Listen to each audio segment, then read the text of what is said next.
Selamat datang di channel Kurotaka Ikusu, channel yang berisi video tentang matematika, tentang YouTube dan juga ASN. Jika kesulitan mencari channel satu, saja Kurotaka KUROTAK. Nanti langsung mencari channel satu urutan yang ke atas, bukan mungkin paling atas. Di video saya yang ke 4385 ini saya akan membahas soal ini ya. Langsung saja kita bahas soal ini. Nah, karena ini di kuadrat kurangi kuadrat, maka kita jumlahkan ini yang di dalam kurung, kemudian kita kurangi ya, jadinya seperti ini. Nah, ini ya, akar 2 ditambah akar 2, 2 akar 2. 3 dikurangi akar 3 dikurangi akar 3 0, min akar 6 ditambah akar 6 ini 0. Jadinya hanya tinggal sisa ini 2 akar 2. Kemudian kalau dikurangi akar 2 dikurangi akar 2 kan 0 habis ya.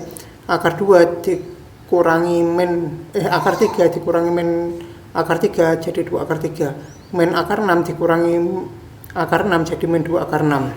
Nah, kalau sudah, ini kan soal ini ada yang di buku, soal yang ada di buku ya. Ini itu kita bagi 2 akar 3-nya kita keluarkan ke sini ya, menjadi seperti ini. Ini dibagi 2 akar 3 jadi 1, ini dibagi 2 akar 3 jadi akar 2. Selanjutnya tinggal dihitung ini ya. 2 kali 2 itu 4, akar 2 kali akar 3 itu akar 6. Jadi 4 akar 6.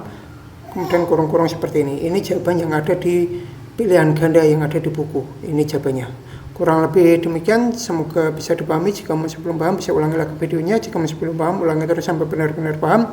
Materi ini mungkin agak rumit ya, karena pilihan gandanya itu masih dalam bentuk kurung-kurung. Jadi kalau misalkan ada kesulitan di materi ini, bisa nonton video-video saya yang materi-materi yang lebih sederhana dulu gitu, baru yang ini. Jika ada kesalahan dalam perhitungan, pengucapan dan lain-lain, saya kurang teliti sebagai manusia biasa, dapat dimaklumi. Jika mengalami kesulitan di materi ini maupun materi-materi yang lain, juga boleh berikan komentar, tanggapan dan juga pertanyaan. Kurang lebih demikian, semoga bermanfaat. Jangan lupa like, subscribe, share, bunyikan lonceng, berikan komentar positif sesuai isi video saya. Tonton juga video-video saya yang lain. Jangan komentar spam, jangan komentar copy paste, jangan komentar galing, jangan komentar minta subscribe, jangan komentar minta dikunjungi. Yang paling penting, jangan melanggar peraturan YouTube dan jangan mengajak melakukan pelanggaran YouTube. Terima kasih sudah menonton video saya ini sampai selesai.